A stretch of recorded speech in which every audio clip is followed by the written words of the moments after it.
Hello friends.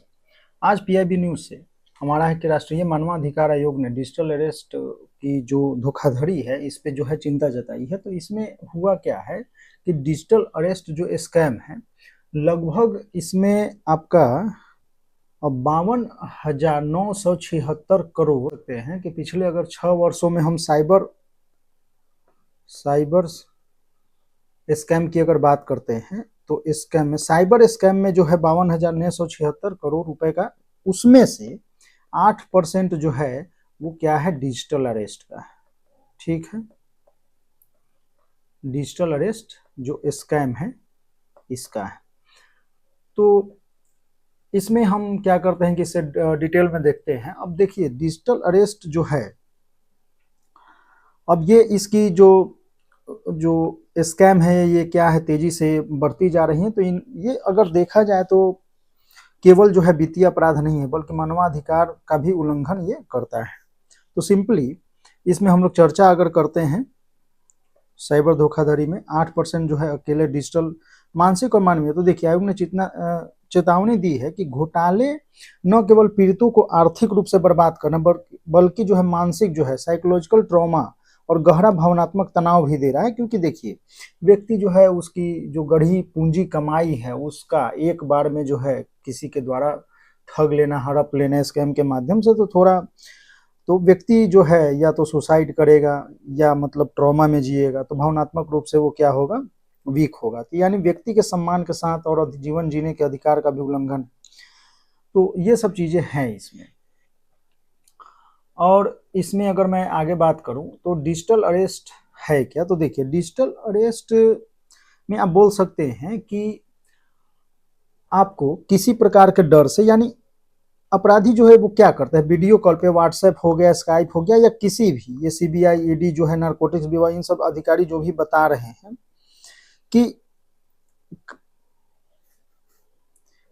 कि वो या तो डर, धोखे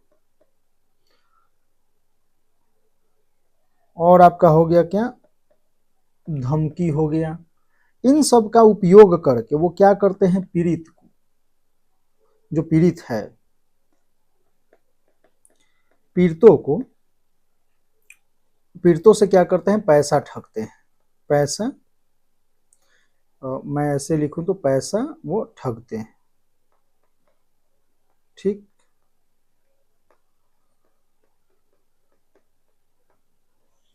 तो आप ये बोल सकते हैं। अब इनकी कार्य प्रणाली जो भी है, तो वो क्या करेंगे, फोन करेंगे, ईमेल करेंगे, मैसेज करेंगे, और जो भी है उसके बाद वो क्या करेंगे, मनी लॉन्ड्रिंग करेंगे। ठीक है, तो ये सब चीजें हैं।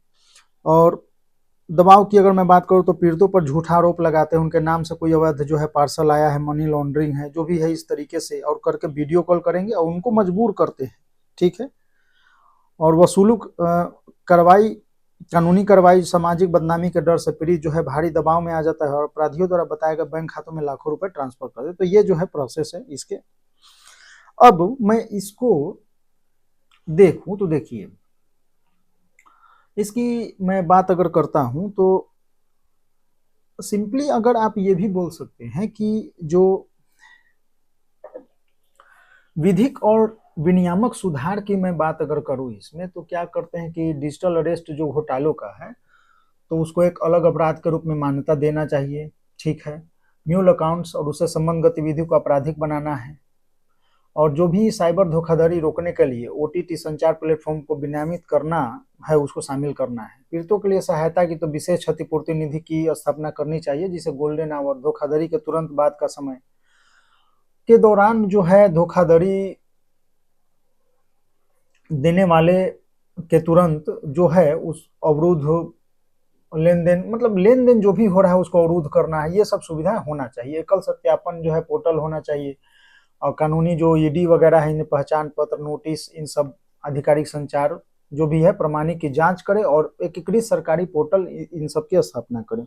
ठीक है, तो ये तो होने चाहिए। और इसकी मैं अगर बात करता हूं यूपीएससी परीक्षा के हिसाब से, तो पेपर टू गवर्नेंस मानवाधिकार, तो देखिए एनएचआरसी का हस्तक्षेप यह दर्शाता है कि साइबर अपराध साइबर अपराध अब केवल एक वित्तीय अपराध नहीं बल्कि उसकी मर्जी के खिलाफ भले ही वर्चुअली बंधक बनाना अनुच्छेद 21 यानी जीवन के अधिकार का सीधा उल्लंघन है। तो आर्टिकल 21 का क्या है, सीधा जो है उल्लंघन है। एक तो ये हो गया।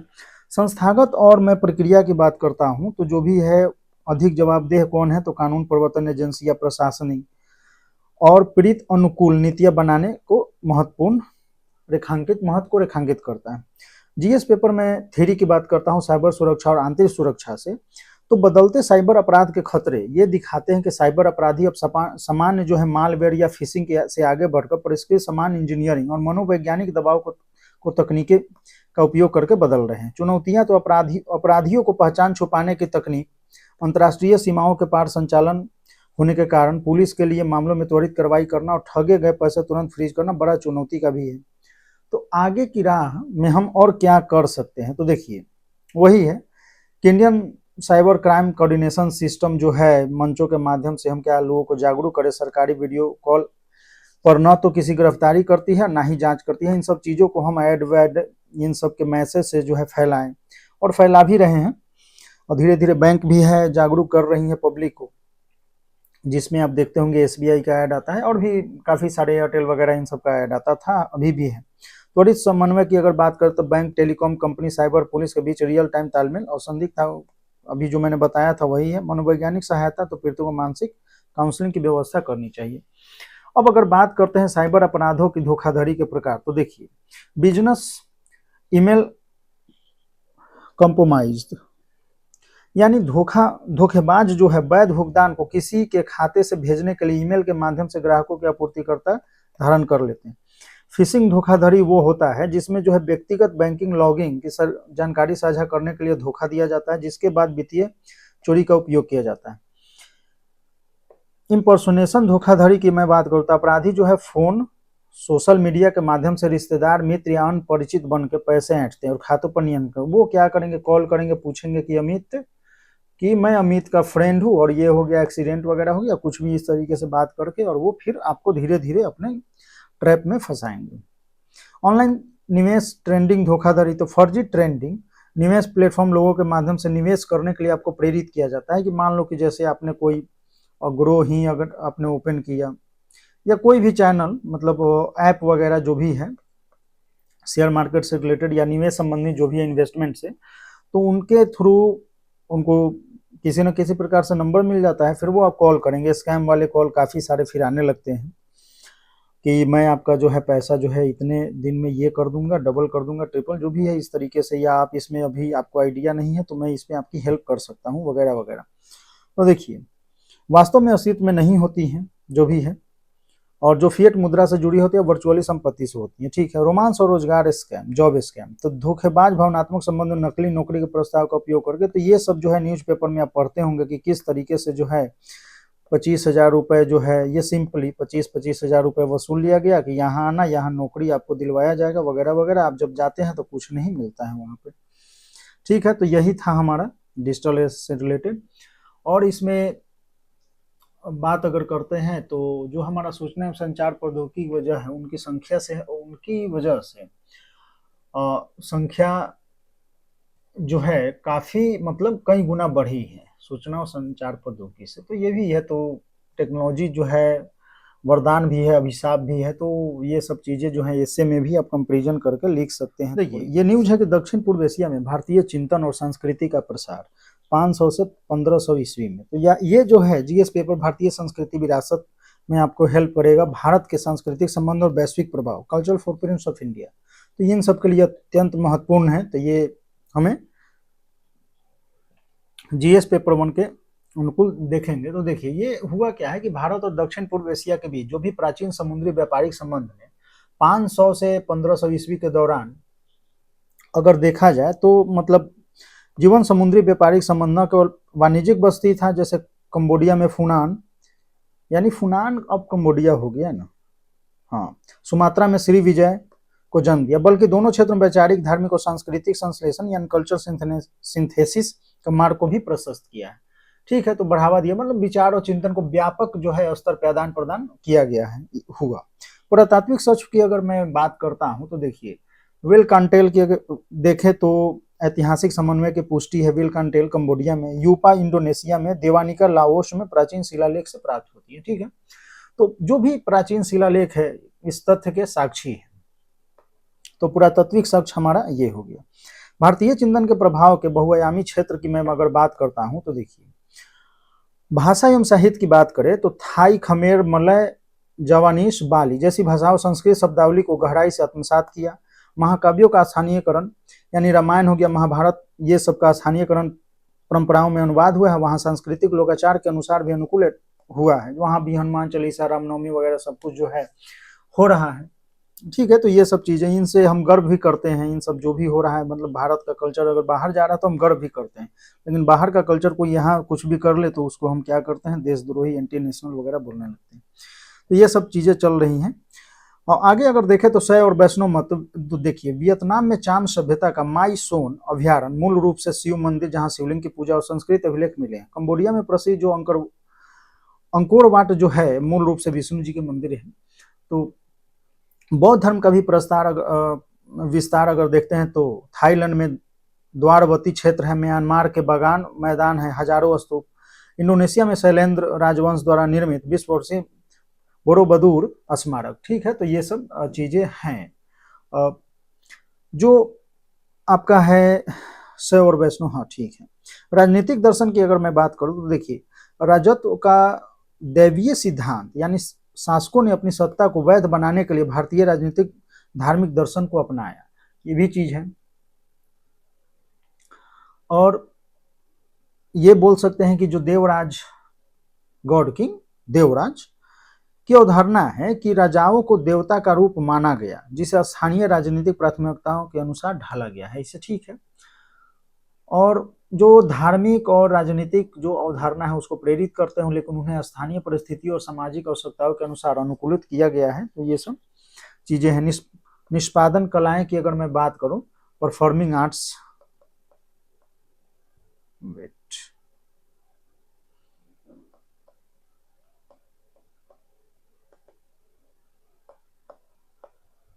ठीक है।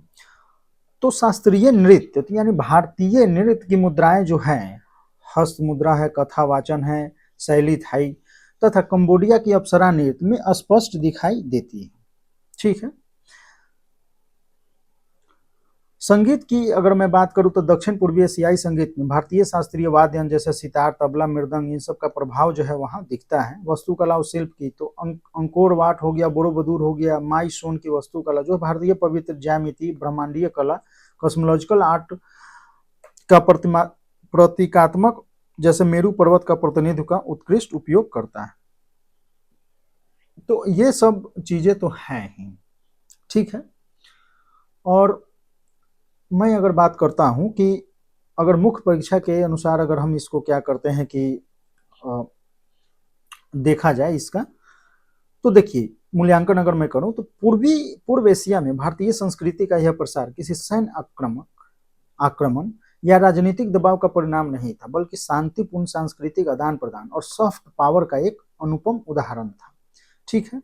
यानी आप ये बोल सकते हैं कि भारत का संस्कृति कल्चर जो है वो सैन्य आक्रमण से या राजनीतिक दबाव से कहीं पे अपने आप को स्थापित नहीं किया, बल्कि शांतिपूर्ण और सांस्कृतिक यानी एक्सेप्टेंस, स्वीकार किया। उन लोगों ने जो अच्छी अच्छी चीजें थी हमारी वो एक स्वीकार की, यानी स्वीकार।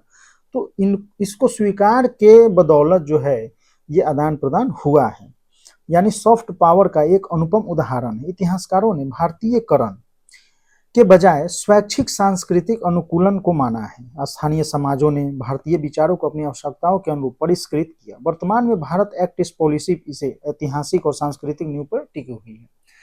तो ये सब चीजें हैं। ठीक है। और इसमें आप मैंने कंबोडिया भी कुछ मैप वगैरह में कराया था, तो उससे रिलेटेड जो है जो मंदिर वगैरह था उस पर मैंने चर्चा किया था। ठीक है। फिर भी कोई नहीं, ये हिस्ट्री जो है जीएस पेपर 1 सांस्कृतिक, और तो आप जो है लास्ट वाला जो पॉइंट है इसको जो है यूज कर सकते हैं मेंस के पर्पज से। भारतीय किसान जो है 2026-27 में रबी बुआई सीजन जो भी हमारा है अक्टूबर से अप्रैल तक, इसके दौरान हम क्या करेंगे कि इमी डाजुलिनोन जो है प्रतिरोधी यानी आईएमआई रेसिस्टेंट जो सरसों हाइब्रिड किस्म का जो है उसको उसकी खेती हम प्रारंभ करने वाले हैं। ठीक है, तो ये सब चीजें हम करेंगे। अब देखा जाए तो तकनीकी सरसों की फसल को एक विनाशकारी पतवार से बचाएगी, लेकिन वैज्ञानिक का मानना है कि इसे दीर्घकालिक जो है पारिस्थितिकी नुकसान से बचने के लिए कृषि विभाग को बहुत सतर्क और विविध खेती योजनाएं बनानी होगी। तो ये सब चीजें हैं चुनौतियों के साथ, तो हम लोग करेंगे। देखिए अब इसमें क्या है कि डेटा की मैं बात कर लूँ तो डेटा, अच्छा डेटा तो छूट गया। ओके, तो देखिए 2000 अगर मैं 2024-25 की मैं बात करूं, ठीक है, तो लगभग जो है 1.6 लाख करोड़ ये रुपए लगभग यानी 16 मिलियन टन जो है खाद्य तेल का आयात किया गया है। यानी इतना करोड़ रुपए के बराबर हम कितना 16 मिलियन टन, ठीक है, जो हम क्या किए हैं तो खाद्य तेल जो है हमारा तेल का हम क्या किए हैं इंपोर्ट किए हैं। ठीक, अब जब इंपोर्ट किए हैं तो हमें क्या करना है कि सरसों की जो भी है और नई किस्म आईएमआई जो है प्रतिरोधी संकर हाइब्रिड किस्म, इसकी हमें शुरुआत करना है ताकि हम आयात पे जो निर्भर है उसको हम कम कर सके। तो इसके बारे में अगर मैं बात करूं तो देखिए,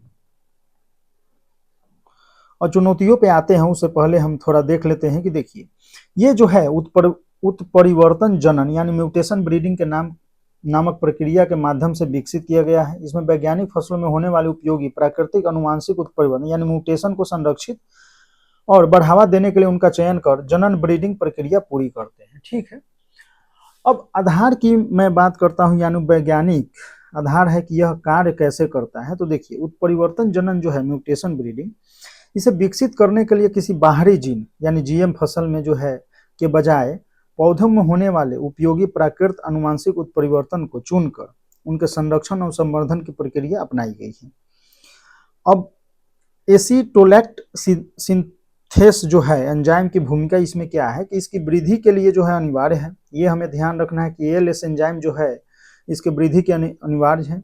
सामान्य सरसों में आईएमआई जो है शाकनाशी का हम छिड़काव किया जाता है तो इस एंजाइम को बाधित कर देता है जिससे पौधे नष्ट हो जाता है। तो देखिए आईएमआई प्रतिरोधी संकर जो किस्म है उसमें क्या होता है कि आनुवांशिक परिवर्तन के माध्यम से इसमें एएलएस एंजाइम की संरचना इस प्रकार बदला गया है कि शाकनाशी जो है वो जोड़ नहीं पाते हैं। परिणाम स्वरूप शाकनाशी के छिड़कने पर खरपतवार तो नष्ट हो जाता है लेकिन मुख्य फसलों सरसों की जो फसल है पूरी तरह सुरक्षित रहती है। तो इनसे लाभ भी होगा यानी प्रभावी खरपतवार प्रबंधन यानी ओराबंकी फेलिपंकी, ठीक है, ये जैसे विनाशकारी परजीवी खरपतवार को नियंत्रित करने में सक्षम है। यह खरपतवार सरसों की जड़ों से चिपक कर उसके जल पोषक तत्वों को सोख लेते हैं जिससे फसल पूरी तरह बर्बाद हो जाता है। यानी जो ओरोबंकी है ये क्या होता है कि सरसों के जड़ से चिपक के उसे पोषक तत्व जल और पोषक तत्व सोखता है तो अब फसल इस वजह से बर्बाद होता है कि उसको न्यूट्रिशन मिलता नहीं है। श्रम लागत में कमी आएगा यानी पारंपरिक रूप से खरपतवार हटाने के लिए हाथ से निराई गुड़ाई जो है ये सब करनी पड़ती थी, बेहद श्रम गहन कार्य भी था। अब इसके लिए क्या है कि कृषि श्रम निर्भरता कम होगी और इनपुट लागत में गिरावट आएगी। उत्पादकता और खाद्य सुरक्षा, तो देखिए खरपतवारों के प्रभावी नियंत्रण और उन्नत हाइब्रिड बीजों के उपयोग से सरसों के प्रति हेक्टेयर जो प्रोडक्टिविटी है उसमें वृद्धि होने की संभावना यानी होगी ही वृद्धि, क्योंकि आप जो है इनपुट जो लागत है ये सब आप कम करेंगे तो बढ़ जाएगी। अब इसमें विशेषज्ञों की है उससे पहले मैं बात कर लेता हूं इसकी चुनौतियों की। तो देखिए ओरोबंकी का प्रकोप तो बेहद विनाशकारी परिजीवी जड़ खरपतवार हैं जो सरसों के जड़ में चिपक के उससे पोषक तत्व सोख लेता है। उत्तरी भारत में शुष्क क्षेत्रों में सरसों पैदावार भारी नुकसान पहुंचाता है। तो इन सब के लिए क्या होगा, ये सही रहेगा। खाद्य तेलों पर भारी गिरावट यानी इन सब के कारण खाद्य तेलों घरेलू मांग को पूरा करने के लिए आयात हम निर्भर रहते हैं और इतना लाख करोड़ यानी इतना मिलियन का हमने तो कमी पूरा करना है, इससे सबसे महत्वपूर्ण तिलहन फसल है। तो ये चुनौतियों की अब विशेषज्ञों की चेतावनी और प्रबंधन पे मैं बात करता हूं। तो दिल्ली विश्वविद्यालय के जो अनुवांशिकविद हैं दीपक पेंटल के अनुसार ये तकनीक कोई अस्थायी या जादुई समाधान नहीं बल्कि इसका प्रबंधन ठीक से नहीं किया गया तो ये नया संकट खड़ा कर सकती है, जैसे सुपरवीड यानी यदि किसान हर साल लगातार एक ही हर्बिसाइड टॉलरेंट अगर सरसों के संकर या उसी रसायन का उपयोग करते रहेंगे तो ओरोबंकी खरपतवार में समय के साथ उस रसायन के प्रति रेसिस्टेंट डेवलप हो जाएगा, बायोलॉजिकल जैविक जो है रेसिस्टेंट डेवलप हो जाएगा।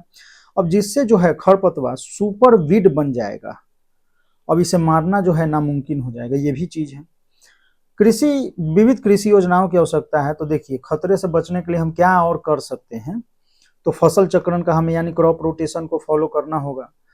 तो सरसों के बाद ऐसी फसल उगाए जो परजीवी खरपतवार के पोषक को होस्ट न करे यानी पोषक न करे, ताकि उसके जीवन चक्र को तोड़ा जा सके।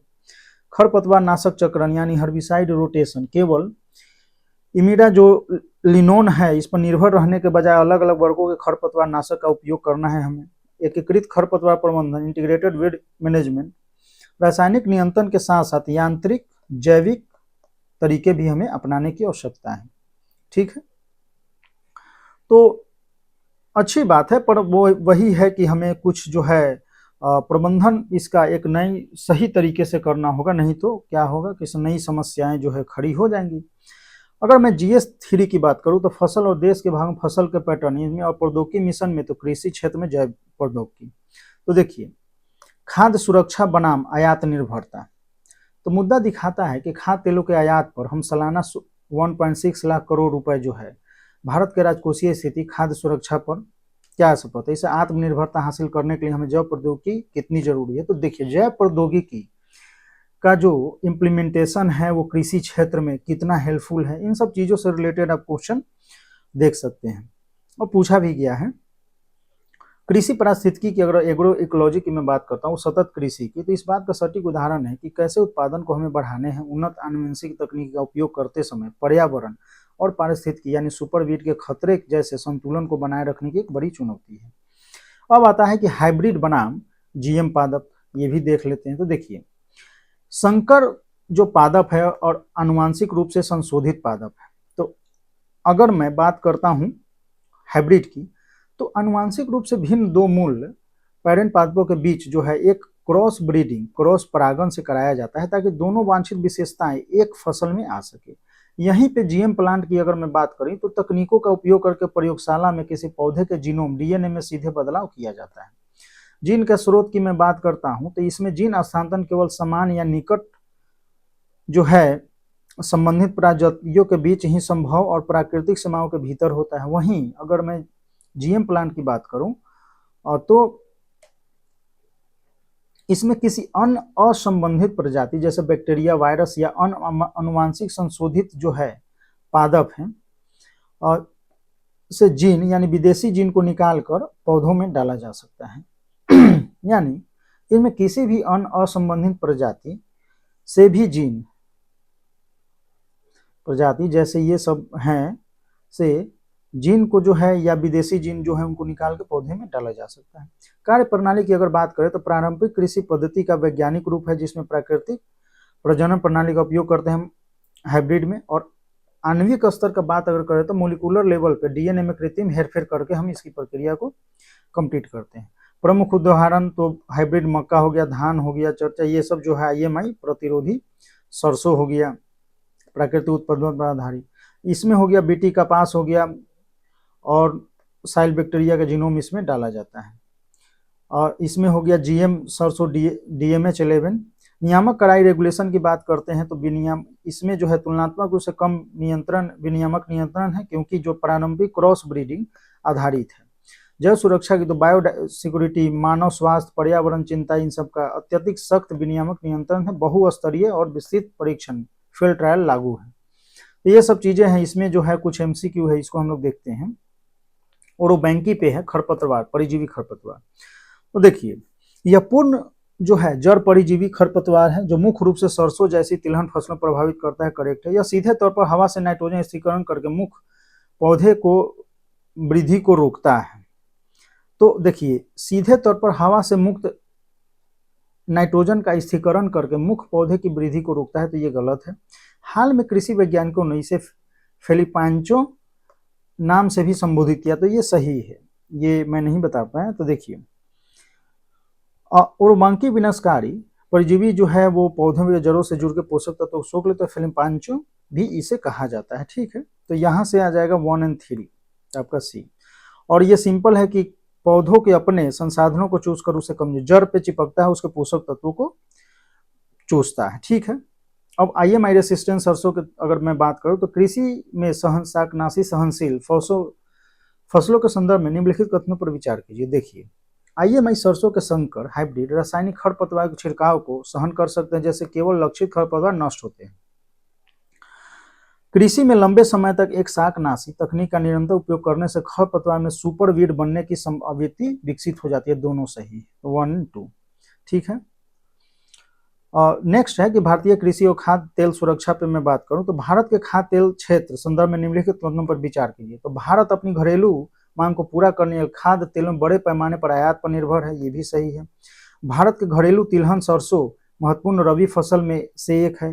राष्ट्रीय खाद्य तेल मिशन मुख्य उद्देश्य केवल देश के विभिन्न पश्चिमी राज्यों में खाद्य तेल उत्पादन को बढ़ावा देना है। ठीक है, तो देखिए यहाँ क्या है कि रबी फसल पे ये तो होता है, ये तो आपने देखा ही होगा। एक सेकेंड, उसमें क्या है, ये तो फर्स्ट ही लाइन में था। रबी बुआई सीजन में। ठीक है, अब मैं बात करूं तो मुझे इसकी योजना पे कुछ करना चाहिए था। ओके, कोई ना। तो देखिए, अगर मैं NMEO OP का मुख्य ध्यान जो है उत्तर पूर्वी राज्यों और अंडमान निकोबार समूह पर है, न कि पश्चिमी राज्यों पर। ठीक है, तो ये आपका हो गया गलत, क्योंकि ये बोल रहा है पश्चिमी राज्यों पर। तो यहां से आप बोल सकते हैं कि 1 और 2, यानी केवल 2। तो ठीक है, इतना ही है बस, और मिलते हैं फिर नेक्स्ट लेक्चर में। ओके।